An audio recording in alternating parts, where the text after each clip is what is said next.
কিছু শূকর উপদ্রব শুরু করেছে আমাদের বাগানে। আমি ওই শূকরগুলোর সম্বন্ধে কিছু বলতে চাই, যাদের কোনো কাজ নাই কচু ক্ষেত্রে কচু ভাঙা ছাড়া। আমি নাম নিচ্ছি না, তবে আপনারা বুঝে নিয়েন। যিনি দরবেশের সালমান রহমানের টাকা খেয়ে মোটা হয়েছেন, স্বাস্থ্য ভালো করেছেন, চেহারা সুন্দর করেছেন, লম্বা লম্বা কথা বলেন বাইরে থেকে। খুব দুর্ভাগ্যজনকভাবে উনি আমার সম্বন্ধে কালকে বাজে কথা বলেছেন। তো বলতে থাকুক, আমি বলেছি না কচু খেতে শুকর পড়েছে, আমি শুকরের পর্যায়ে ধরি ওনাদেরকে।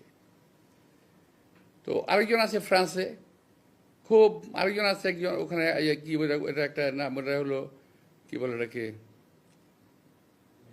একটা না না না একটা একটা একটা জারজ মিল্টন আছে, জারজ মিল্টন, সরি আমি সরি কথা আমি বলে দিলাম।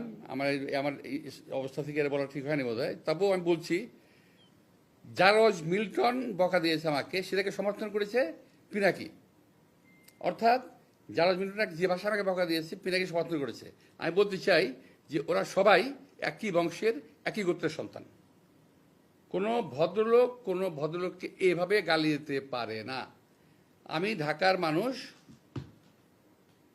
আমি ইচ্ছে করলে ওরা যে ভাষায় গালি দেয় তার চেয়ে জঘন্য ভাষায় গালি দিতে পারি, কিন্তু আমার বাপ মা, আমার পরিবার এটা আমাকে শেখায় নাই।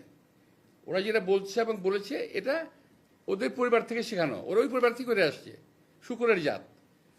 আমি সরি, আমি কথাগুলো বললাম বাধ্য হয়ে। যে আমি যে বলেছি আগে, আজকে বলি, এখন বললাম যে এখনও যে সংস্কারের কথা বলার কারণে আমি নাকি সংস্কার মানি না। আমি বলছি ওই সংস্কার মানি না যে সংস্কারটা দেশের মানুষের প্রয়োজন নাই। আমি সে কথা বলেছি। তারা যদি ভুল বুঝে এবং দরবেশের টাকা খেয়ে শরীর স্বাস্থ্য ভালো করে বিদেশে থেকে এই দেশের রাজনীতিবিদদের সম্বন্ধে কুৎসরণা করে, গালিগালাজ করে, এবং আমি আশ্চর্য হয়ে গেলাম। প্রথম গালিগালাজ শুরু করলো তারা আমাকে, তারপরে তারা শুরু করলো আমাদের সেক্রেটারি জেনারেল মির্জা ফখরুল সাহেবকে, তারপর তারেক রহমান সাহেবকে, আমাদের অ্যাক্টিং চেয়ারম্যান, এমনকি তার পরিবার সম্পর্কেও তারা কথাবার্তা বলা শুরু করেছে। এই গ্রুপটা এবং এই শুকুরের গোষ্ঠী কখনো বাংলাদেশের কোনো সরকারকে স্থিতিশীল থাকতে দেবে না। কুকুরের কাজ কুকুর করেছে, কামড় দিয়েছে পায়, আমি আর বাকিরা বলতে যাচ্ছি না।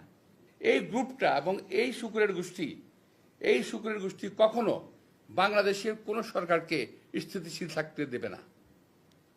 আমি আজকে হরপ করে বলতে পারি, এখানে অনেক সাংবাদিক ভাইরা আছেন, জেনারেল রহমান বহুদিন বাঁচবেন, দেখবেন যে এই গোষ্ঠী কখনো বাংলাদেশকে স্থিতিশীল থাকতে দেবে না। কখনো আমার বিরুদ্ধে, কখনো ওর বিরুদ্ধে, কখনো তার বিরুদ্ধে লেগেই থাকবে। থাকবে কী হবে জানেন? ওরা ওই যে ইউটিউবের মধ্যে কি যে পয়সা কামানোর একটা রাস্তা আছে ওদের, সে পয়সা কামাই দিচ্ছে। আরে ভাই, পয়সা যদি লাগে আমাদেরকে বল, আমরা চাঁদা দিলে দেবো না, অসুবিধা নাই তো। আর ইচ্ছা, আর যদি প্রয়োজন হয় আল্লাহর রহমতে আমার দেওয়ার ক্ষমতা আছে, আমি দেবো না পয়সা লাগলে।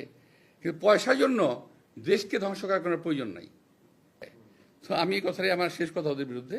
আমি বলছি শুকুরের গোষ্ঠী এরা, এবং এরা কখনোই, এরা সাজানো বাগান ভেঙে দেবে, কখনোই বাংলাদেশকে স্থিতিশীল হতে দেবে না। আপনারা অপেক্ষা করেন, কদিন পরে তারা ইউনূস সাহেবকে ধরবে। আমি এটা বলে দিচ্ছি আমি আপনাদেরকে, কদিন সাহেব পরে তারা ডাক্তার ইউনূস সাহেবকে ধরবে।